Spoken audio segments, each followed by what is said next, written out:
복음으로 읽어본 로마서 오늘 54번째 시간입니다.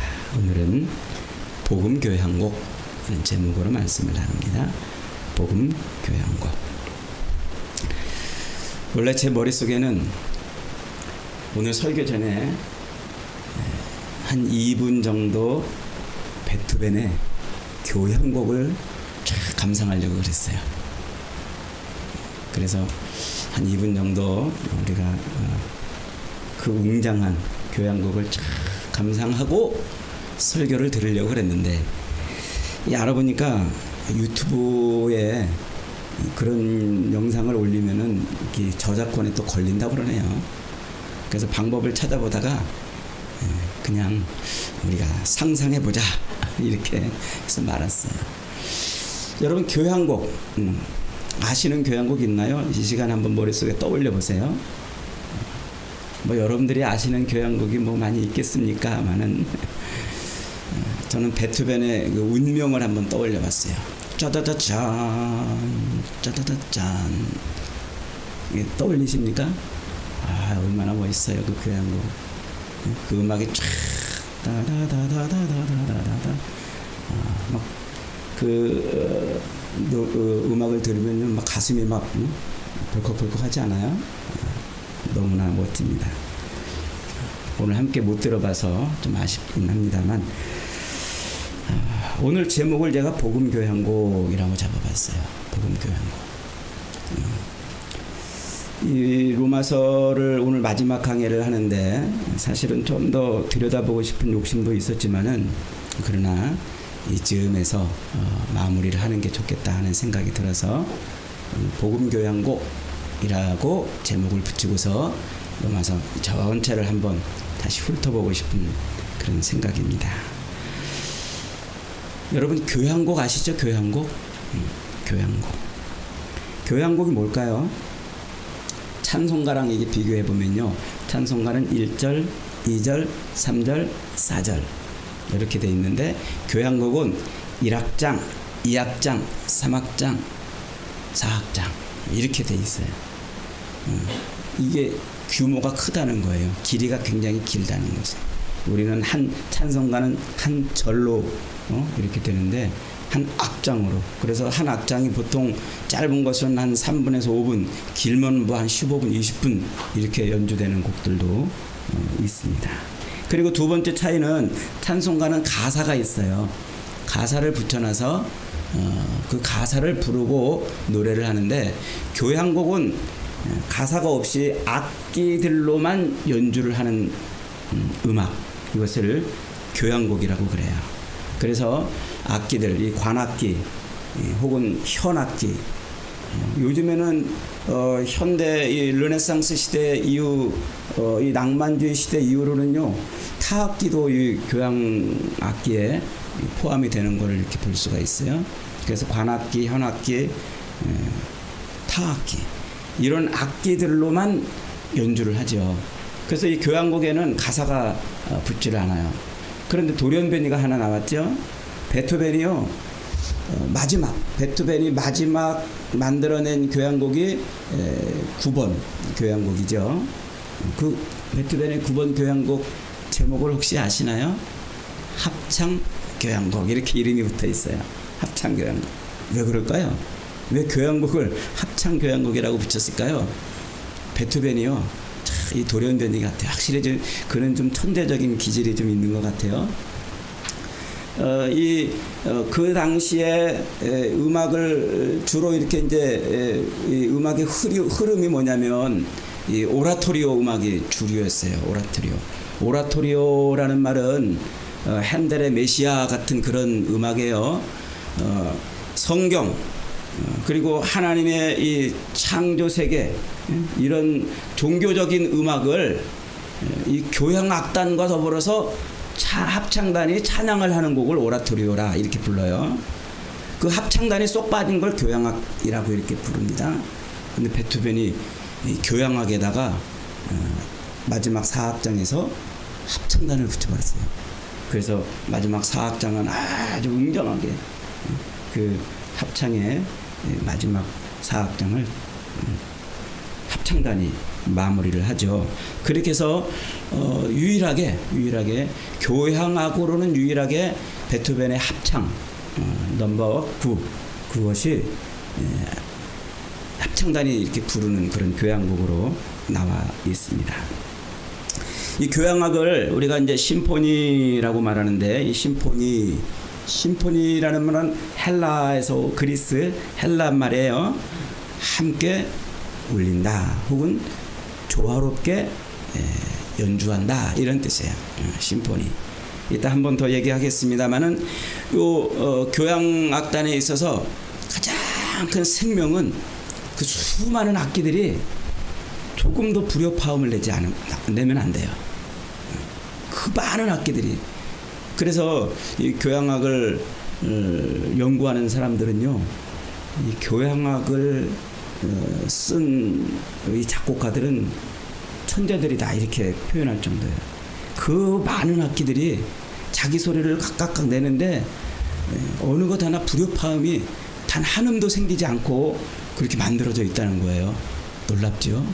우리는 몇 사람이 불러도 이렇게 불협화음이 날 때가 있는데 놀라운 그런 음악을 만들어냈어요.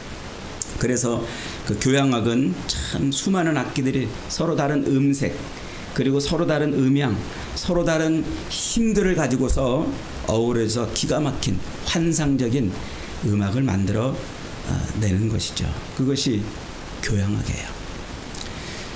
저는 이 로마서 마지막 강의를 하면서 제목을 복음 교향곡 이렇게 붙여봤어요.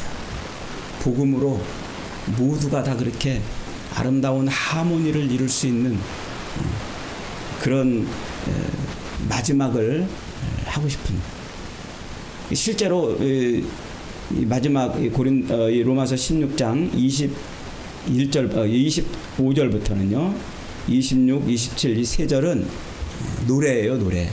노래로 돼 있어요. 우리 한글로 번역을 해놓으니까 이 은율이나 이런 게 안 맞는데 이 헬라어 원문을 보면요 노래로 돼 있어요. 그러니까 이 사도 바울은 로마서 마지막을 지금 뭘로 장식하고 있냐면 노래로, 음악으로 장식하고 있는 거예요. 앞에서 여지껏 뭘 설명했어요? 복음을 설명하고 그 복음의 마지막 마침표를 뭐라고 찍었습니까? 나의 복음과 예수 그리스도를 전파함은 영세전부터 감추어졌다가 이제는 나타나신 바 되었으며 영원하신 하나님의 명을 따라 선지자들의 글로 말미암아 모든 민족이 믿어 순종하게 하시려고 알게 하신 바 그 신비의 계시를 따라 된 것이니 이 복음으로 너희를 능히 견고하게 하실 지혜로우신 하나님께 그리스도 예수로 말미암아 영광이 세세 무궁토록 있을지어다. 이 말이 길어가지고 쉽게 언뜻 이해가 안 됩니다만 한마디로 정리하면 이거예요. 사도 바울이 전한 그 복음, 그 복음의 핵심이 뭐였어요? 예수 그리스도였단 말이에요. 그 예수 그리스도로 말미암아 하나님께 영원 무궁하도록 하나님께 영광이 돌려질지어다. 자기가 그걸 위해서 복음을 전했고 그 복음의 핵심인 예수 그리스도로 말미암아 하나님의 영광이 영원토록 증거되기를 소망했다는 것이죠. 그러니까 무슨 얘기예요? 복음으로 말미암아 온 세상이 아름다운 하모니, 아름다운 심포니가 되기를 원했다 하는 것입니다. 그래서 오늘 본문 전체 16장 전체를 우리가 복음교향곡이라 이렇게 또 설명해 볼 수 있어요. 복음교향곡이 뭡니까? 첫째로 복음교향곡은 성도들이 연주하는 교향곡이다 이렇게 말할 수 있어요. 교향악단을 오케스트라 이렇게 말하지요. 오케스트라. 이 오케스트라라는 말은 고대 그리스 극장에서 요 합창단이 서 있는 무대와 그리고 관객들이 앉아 있는 객석 사이에 약간 타원형의 무대가 있었어요. 그 무대, 합창단이 서 있는 단과 객석의 그 사이에 있는 그 둥그런 원형의 무대를 오케스트라 이렇게 불렀어요. 그 무대 이름이에요. 그런데 그 무대에 올라와 가지고 사람들이 뭐 했어요? 주로 춤을 추거나 혹은 악기를 연주하는 그런 일들을 했어요. 이게 이제 중세를 거치면서 그 무대에 주로 이제 누가 올라왔냐면 악기를 연주하는 사람들이 차곡차곡 앉아서 연주를 하는 형태의 음악이 발전합니다. 그래서 이 단과 객석 사이에 있는 그 무대의 이름이 이제 악기를 연주하는 악단의 이름으로 교향악단을 지칭하는 이름으로 바뀐 거예요. 그게 오케스트라라고 말하는 거죠. 그 오케스트라는 모든 이 악기, 여러 종류의 악기들이 거기 모여서 아름다운 화음을 이루어내는 것. 그래서 그것을 관현악단 이렇게 말합니다. 오늘날 오케스트라는 그래서 관악기 혹은 현악기로 연주하는 악단을 지칭하는 말이 됐다는 거예요. 그 관현악단은 한 서너 명이 모인 실내 악단에서부터 시작해가지고 한 120명 정도까지 이렇게 모이는 그런 악단이 있지 않습니까? 얼마나 대단합니까? 여러분이 이 교향악 연주를 한번 직접 무대 극장에 가서 봤어야 오늘 이 설교로가 이게 떠올릴 텐데, 그래도 여러분의 수준을 제가 믿습니다. 요즘에 그 세계 최고의 교향악단이 어느 교향악단이죠? 세계 최고. 그 월드 뮤직 오케스트라라는 그 잡지를 통해서 제가 보니까 세계 최고의 오케스트라는 비엔나 필하모닉 오케스트라래요. 그 정도는 그냥 외워두세요. 저 비엔나 필하모닉, 빈 필이라고도 그러죠. 빈 필하모닉 오케스트라. 그리고 이제 거기와 쌍벽을 이루고 있는 오케스트라가 베를린 필하모닉 오케스트라. 베를린 필 이렇게 부릅니다. 거기는요 세계에서 악기를 제일 잘 다루는 사람만 들어간대요. 웬만한 사람들은 그 꿈에도 못 꾸는 곳이에요. 그러니까 자기가 무슨 악기를 다루든지 그 악기에서 최고가 돼야 거기를 들어간다는 거예요. 그래서 거기 들어가 가지고 이제 연습을 할 때 그들이 연습하는 것은 딱 하나래요. 이미 자기가 그 악기를 다루는 데 있어서는 최고잖아요. 그래서 다른 사람과 어떻게 내 소리를 조화를 시킬 것인가, 여기에 연습에 포인트가 있대요. 그래서 다른 사람과 조화를 이루는 거기에 집중해서 연습하고 지휘자가 연습을 통해서 그걸 찝어내는 거예요. 대단한 사람이에요. 그 사람도. 그 불협화음이 생기고 서로 조화가 안 이루어질 때는요 여지없이 찍어가지고 연습을 시킨다는 거예요. 야, 그러니까 얼마나 대단합니까? 여러분, 복음교향곡이라는 게 뭡니까? 복음교향곡도 마찬가지예요. 다양한 악기들이 동원돼 가지고 하나의 소리를 내는 겁니다. 하나의 소리를, 그 다양한 악기들이 모여서 멋진 소리를 내는데 그 악기들이 뭡니까? 그게 바로 저와 여러분이라는 거예요. 그리스도 예수의 피로 거듭난. 그래서 그 복음을 아멘으로 받아 자기 삶의 가치관으로 삼고 사는 그 사람이 바로 복음 교향악단의 연주자고 악기들이고, 저는 이렇게 지금 표현을 하고 있는 것입니다. 여러분, 복음이 뭐라고 그랬어요? 사도 바울이 앞에서 계속 말해왔던 그 복음이 뭡니까? 복음은 유앙겔리온, 헬라어로 유앙겔리온이라고 쓴다고 그랬죠? 잊어버리지 않았나 한번 테스트 한번 해봅시다. 복음이 뭐라고요? 복음의 세 가지 의미가 뭐였다고 그랬어요? 그 당시에 유앙겔리온은 사람들이 보편적으로 많이 쓰던 말이에요. 사람들이 많이 쓰던 말. 어떤 용도로 썼습니까? 첫째로는 전쟁에서 우리가 이겼다 하는 좋은 소식, 전쟁에서 우리가 이겼을 때 외치던 소리라고 그랬죠. 그러니까 그 당시 옛날 그 전쟁에서 얼마나 많은 사람들이 전쟁에 끌려나가면은 참 비참합니까. 그런데 그 전쟁에서 우리가 이겼으니까 내가 끌려갔던 그 가족이 살아 돌아올 기회가 있는 거예요. 기회가. 그래서 그 우리나라가 전쟁에서 이겼다는 소식이 기쁜 소식이에요. 그게 좋은 소식이에요. 그게 복음이었던 거예요. 그 이야기를 얼른 제자들이 갖다가 예수님 앞에 붙였단 말이에요. 예수님이 전쟁에서 이기셨다는 거예요. 무슨 전쟁? 죄와의 전쟁, 마귀와의 전쟁, 사단과의 전쟁. 그 죽음과의 전쟁에서 예수님이 이기셨다. 그래서 그 소식이, 예수님이 죄와의 전쟁에서, 마귀와의 전쟁에서 이기신 그 소식이 우리에게 굿뉴스, 복된 소식이 되는 거고, 그것이 좋은 소식이 된다고 말한단 말이에요. 그 다음에 두 번째는 또 언제 쓴다고 그랬어요? 왕이 바뀌었을 때. 요즘도 대통령 하나 잘못 뽑으면 얼마나 힘듭니까? 이 대통령 때문에 우리의 삶이 그냥 막 춤을 출 때가 있잖아요. 그러니 옛날에는 어떻겠어요? 옛날에는 더 심했겠죠. 모든 백성들이 왕을 위해 존재했던 거예요. 왕을 위해서 세금을 내고 또 왕이 한번 전쟁을 일으키면은 따라서 그저 나가서 출전해서 이유도 없이 전쟁을 참여해야 되는 그런 존재.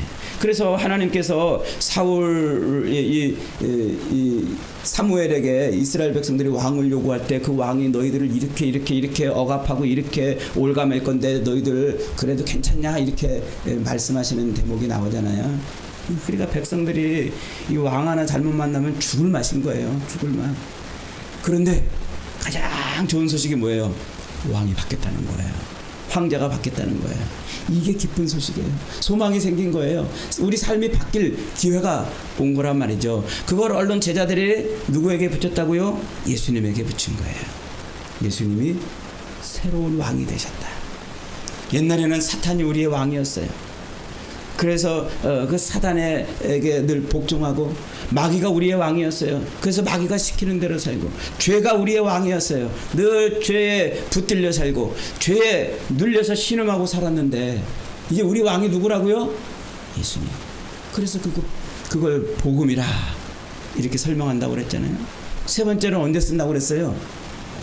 외아들이, 독생자가, 대를 이을 독생자가 태어났을 때 자기 집안에 그것이 굿뉴스였어요.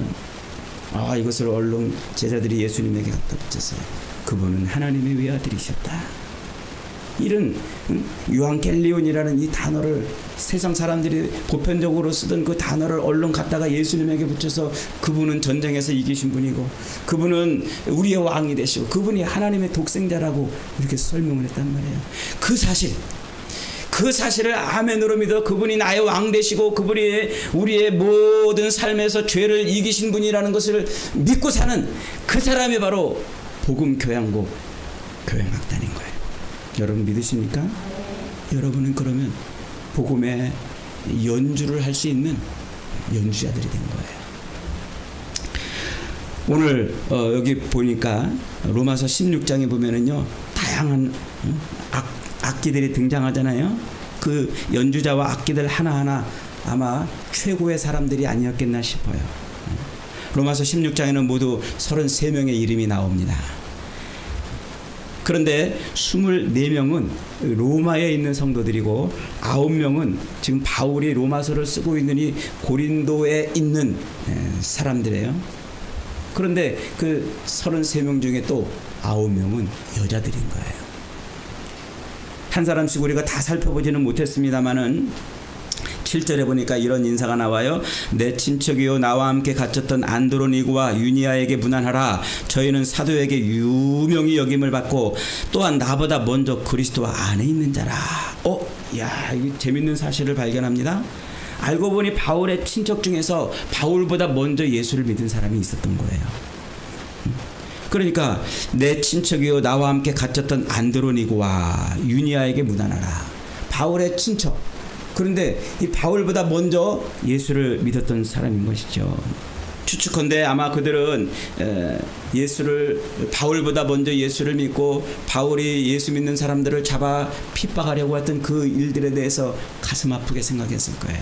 그것 때문에 괴로워하고, 그래서 그 바울이 예수를 믿도록 아마 많은 기도를 하지 않았겠나. 그러니까 그들의 바울보다 먼저 예수를 믿고 그들을 바울을 위해서 기도했던 그들의 기도 덕분에 사실은 바울이 그렇게 쉽게 어쩌면 예수를 믿었는지도 모른다는 생각이 듭니다. 그러니까 여러분, 오늘 저와 여러분이 복음의 교양학단이 됐다면요, 우리도 그렇게 아직 복음 안으로 들어오지 못한 사람을 위해서 기도할 필요가 있어요. 그게 연주하는 거예요. 그 복음을 연주하는 거예요. 어느 순간 어느 상황 어떤 형편에 있든지 만나는 사람들에게마다 우리의 최고의 일이 뭐냐면 복음을 연주하는 거예요. 그들에게 그리스도를 소개하는 겁니다. 그리스도를 외치는 겁니다. 그리스도를 알려주는 겁니다. 그분이 내 인생의 복음이라고, 그분이 내 인생을 바꿀 것이라고, 그분이 너의 삶을 뒤집어 놓을 것이라고 연주해야 돼요. 교향악단의 악단으로 악기로 선택을 받았는데도 연주하지 않으면 아무 의미가 없지 않겠습니까? 저와 여러분이 그렇게 연주할 수 있는 은혜가 있기를 축원합니다. 10절에 보니까 아리스토블로가 나와요. 11절엔 나기수가 나와요. 15절에는 네레오 등 다수의 이런 사람들이 등장하는데 이 사람들은 아리스토블로나 나기수나 네레오, 이 사람들은요, 이 역사의 기록을 뒤져보면은 로마의 고관들이었어요. 로마에서 상당히 위치가 높은 그런 사람들인 거죠. 특별히 그 네레오라는 사람을 보니까 이 로마 황제 중에서 교회를 가장 극렬하게 핍박한 황제가 바로 이 도미티안 황제입니다. 그는, 이 도미티아누스는 AD 70년에 로마 장군 디도가 예루살렘을 완전히 파괴시키잖아요. 그리고 그가 아버지 베스파시아누스의 뒤를 이어서 로마의 황제가 돼요. 그런데 그가 갑자기 3년 만에, 황제가 된 지 3년 만에 81년에 죽어버려요. 그 동생이 바로 도미티아누스입니다. 그러니까 이 베스피아누스 아버지 밑에서 아들 둘이 황제가 다 된 거예요. 그런데 이 도미티아누스 황제는 기독교인들을 아주 조직적으로 그리고 굉장히 심하게 핍박했던 그런 황제입니다. 특별히 그가 AD 95년에 이 기독교를 박멸하려고 기독교 핍박을 명령하는데 도미티아누스 황제의 밑에 있던 집정관 훌레비우스 클레멘스라는 사람이 있어요. 이 집정관도 황제만 못됐지 황제랑 거의 동급의 사람이라고 그랬죠. 직책적으로. 그게 로마의 집정관이란 말이에요. 그런데 그 도미티아누스 황제 밑에 있는 그 집정관인 훌레비우스 클레멘스가 이 도미티아누스가 이 로마 안에 있는 모든 기독교인들을 다 박멸하라 하고 명령을 내렸는데 그가 기독교인이었던 거예요. 그래 로마가 발칵 뒤집힌 일이 한 번 있었습니다. 그런데 더 재미있는 사실은 그 클레비우스 클레멘스라는 집정관의 비서가 바로 네레오, 오늘 본문에서 언급되고 있는 네레오입니다. 그러니까 로마 황제 대통령실에 아주 중요한 사람이 둘 다 기독교인이었던 거예요. 이 로마서가 기록되는 요 시기가 언제라고 그랬어요? AD 한 58년에서 60년 그 사이라고 그랬죠. 그래 로마가 지금 기독교를 핍박하라고 지금 외치고 있는 요 때가 AD 95년쯤이었습니다. 그러니까 이 네레오는 이미 오래전부터 예수를 믿었던 거예요. 나이가 들어가지고 지금 집정관의 비서 역할을 하면서 그러면서도 그는 복음을 전하는 일을 멈추지 않았던 것을 볼 수가 있습니다. 그러니까 여러분, 오늘날 우리가 이렇게 복음의 어마어마한 은혜를 누리고 저와 여러분이 예수를 믿는 이 큰 은혜 속에는요, 그런 사람들이 자기 자기 인생 동안에 복음을 연주한 예수 그리스도를 증거하고 외치기를 멈추지 않았다는 바로 그런 헌신들 덕분이라는 거예요.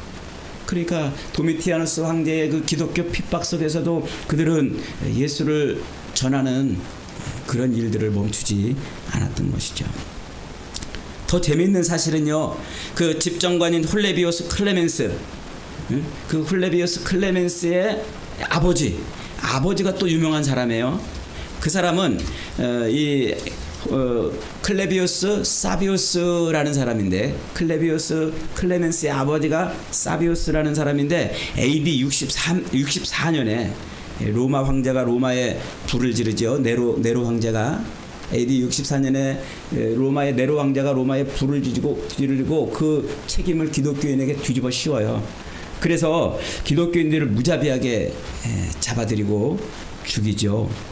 그 일을 기독교인들을 모조리 잡아들여서 이 원형 경기장에 집어넣고 짐승들에게 찢겨 죽이게 하던, 그리고 불에 태워 화형을 시키던 일을 총 책임졌던 사람이 바로 이 클레비우스 사비우스인 거예요.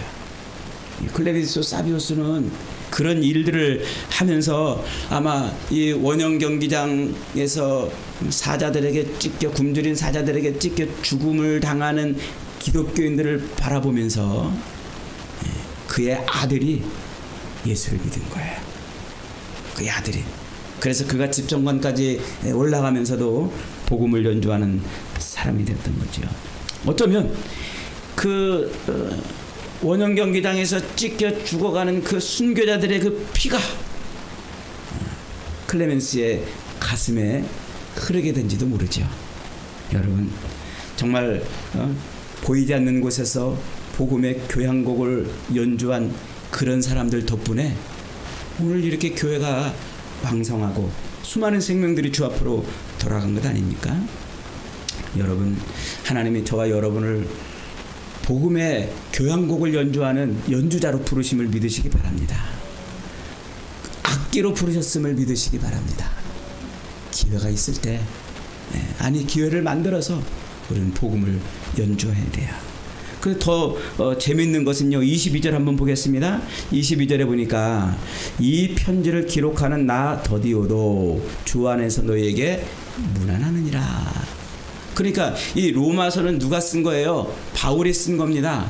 그런데 바울이 지금 병에 걸려서 지금 몸도 쇠약하고 나이도 지금 많아가지고 아주 연약한 가운데 있어요. 근데 이 편지를 지금 누가 대신 쓰고 있냐면 더디오라는 사람이 쓰고 있다는 거예요. 그래서 이 더디오가 바울의 이 말 듣고 바울이 불러주는 대로 지금 편지를 기록을 하고 있는데, 이 더디오라는 이 말 이름의 뜻은 셋째라는 말이에요. 셋째. 그 이름도 없어요. 이름도 없고 그냥 셋째라는 뜻이에요. 당시에 이름도 없이 첫째, 둘째, 셋째, 넷째 이렇게 불리던 사람들이 있었어요. 누굴까요? 노예입니다. 노예들은 이름을 박탈당했어요. 그냥 주인이 너 첫째야, 너 둘째야, 너 셋째야 이러면 그는 자기 이름도 없이 그냥 그렇게. 더군다나 지금 로마서에서 사도 바울의 이 말을 듣고 편지를 기록하면서 자기를 셋째라 이렇게 소개할 정도인 걸 보니까 그는 어려서부터 종이었던 것 같아요. 중간에 이름을 소실한 게 아니라 그는 처음부터 자기 이름이 아예 없이 살았던 사람인 거예요. 그 다음 구절에 나오는 구아도라는 사람도, 구아도, 더디오는 셋째, 구아도는 넷째입니다. 그도 종이었던 것 같아요. 그러니까 지금 이 말을 통해서 우리는 무엇을 알 수 있습니까? 첫째, 둘째, 셋째, 이름도 박탈당하면서 살았던 그 종, 그 노예들이 그리스도 예수를 통해서 지금 하나님의 말씀을 증거하는 사람으로 서 있는 거예요. 그리고 사람들에게 서로 문안의 인사를 주고받을 정도로 그들은 그렇게 초대교회에서 복음의 능력 있는 사람들이 되었다는 겁니다. 여러분, 복음 교향악단에서 대단히 중요한 악기로 쓰이고 있는 이 사람들의 면면을 들여다보면요, 복음 안에서는 그들의 어떤 신분이나 그들의 가지고 있는 것은 아무 의미가 없어요. 가장 중요한 것은 불효파음을 내지 않는 아름다운 하모니를 내는 그런 연주를 하기를 원하고 있는 겁니다. 여러분이 이 땅에서 추구하는 게 뭡니까? 이 땅에서 여러분들이 원하고 바라시는 게 뭡니까? 남들보다 높아지고, 남들보다 많이 갖고, 남들보다 더 오르는 그런 것을 요구하시고 원하십니까? 복음이 원하는 것은 뭘까요? 성경이 원하는 것은 무엇이고 하나님이 이런 말씀을 통해서 저와 여러분에게 요구하시는 건 뭘까요? 이 땅에서 승승장구 성공하는 것이 아니고 복음의 연주를 하라는 겁니다. 그것이 성경이 우리에게 요구하는 거예요. 또 재밌는 표현이 하나 있어요. 그 앞에 한번 보십시다. 13절 한번 읽어보겠습니다. 13절 주 안에서 택하심을 입은 루포와 그의 어머니에게 문안하라. 그의 어머니는 곧 내 어머니니라. 루포라는 이름을 들으면 떠올리는 사람이 있나요?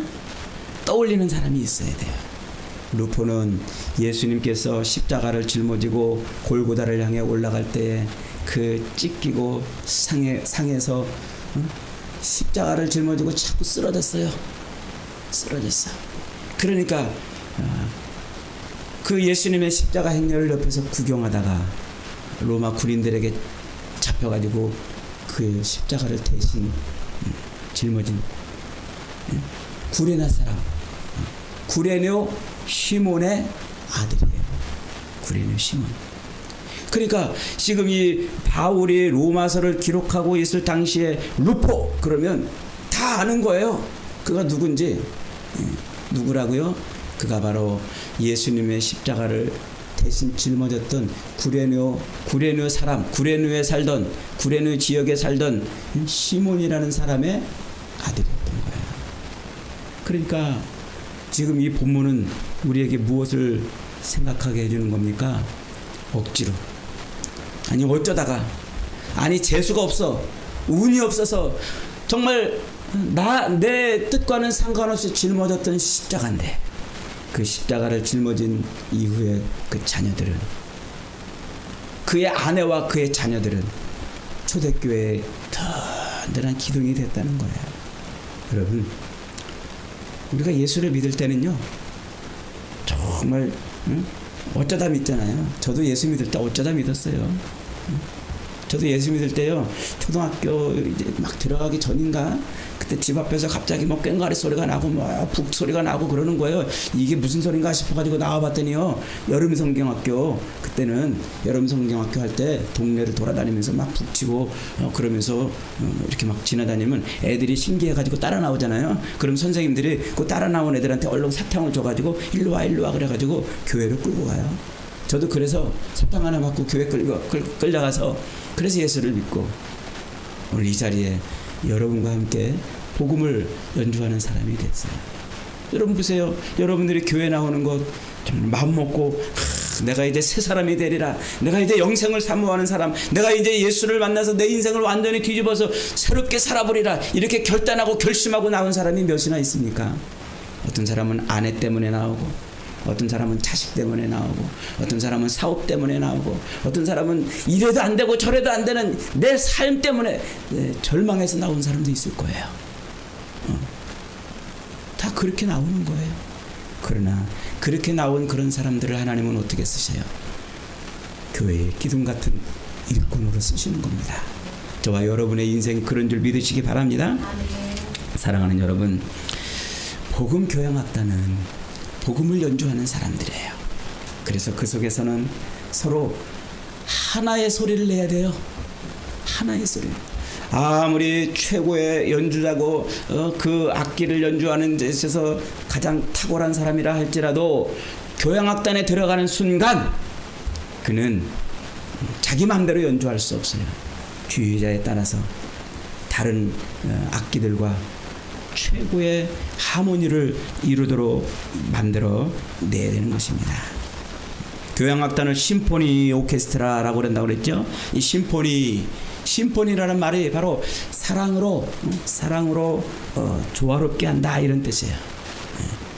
헬라어의 그 심포니, 사랑으로 조화롭게 한다, 이 말이 영어로 필하모니라고 이렇게 번역이 됐어요. 필하모니. 필하모니라는 말이 필로스, 사랑, 하모니, 조화, 사랑으로 조화를 한다, 이런 뜻이에요.